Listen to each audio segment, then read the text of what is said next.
Hey guys, Elementface here with a Redstone how-to. I did a little how-to on my combination lock, but that was pretty vague. It was really just to show you how I did it, not to actually show you in depth how I did it. So this first video is going to be a two-part video. First part is going to show you the basics of Redstone, and then the second is going to show you Redstone logic, and then I'm going to show you how I built the whole combination lock all the way through. Okay, so let's start with the basics of Redstone. Whenever you mine a redstone block, you get 5 redstone dust, and these can be placed on the ground like so. They can split off in 4 different directions, and they can traverse obstacles, like so. Okay. Redstone blocks are powered by any kind of power source. That can be switches, that can be buttons, that can be pressure plates, and that can be redstone torches. Okay, so if we flip the switch, it's on. Now redstone will only be affected by a power source 15 blocks away. Okay, so we hit our limit. This was 15 blocks. So 15 blocks is as far as you can go. Okay, now the way you overcome that is you create what's called a inverter.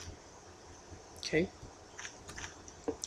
And what you do is you just take a block and then you put a redstone torch on the opposite side. And you continue on your merry way.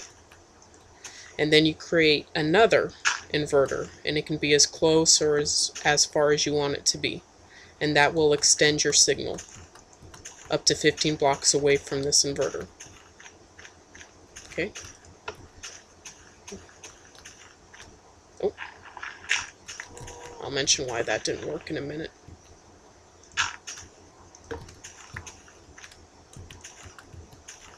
Okay, so if you want to extend it, you'll have to do a double inverter. Okay, now let's go over some of the rules when you're trying to traverse obstacles with redstone. Oops. Okay. As you can see, it will go on top, and then it can also go down the sides, like so. You can pretty much just kind of pretend that it isn't raised up at all. Okay, now, let's say you've got this kind of doodad going.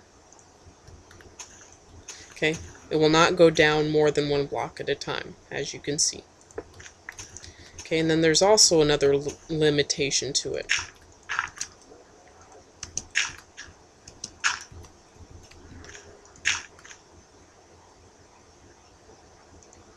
As you can see, it's not being affected, and the reason is because this block is cutting off this redstone wire. So you can't have it kind of like cutting off right there. You'll have to take that out like that. So you can't cut off the signal like that.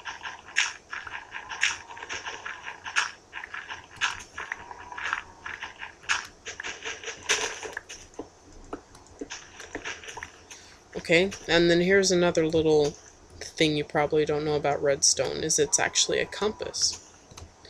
As you can see, there's 2 blocks right here that are open, and then there's 2 blocks that are here right open.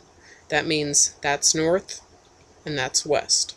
So this is like a little compass if you happen to have a little redstone on you and you need to find your way. That's how you can do it. Okay, so let's talk about how torches affect wires. Okay, if a torch is on the same level as a wire, it will power it. As you can see, the switch is not affecting it. Okay. If it's 1 square below, it does not affect anything. As you can see, nothing is affected. Okay. Now, if it's 1 square above, that's where things get a little interesting. As you can see, it is not powering the wire below it, but it is being affected by the wire. So maybe if we have some wires coming out this way, this is basically like an inverter, pretty much. We Actually, no, it isn't. As you can see, the torch is being powered by the wire, not the other way around. And what you do with this is you'll put like a door on top of it, and this is how you affect a door. Okay. And then what you can do with this is you can put another down, and then an inverter, and then this will come in useful later. And you'll have to do that to connect them, as you can see. Actually, that's a better inverter. Okay, if you want to extend the signal, then do this doodad, not what I showed you earlier. I never knew I could do this. So do this little configure if you want to extend the wire. It takes up less space.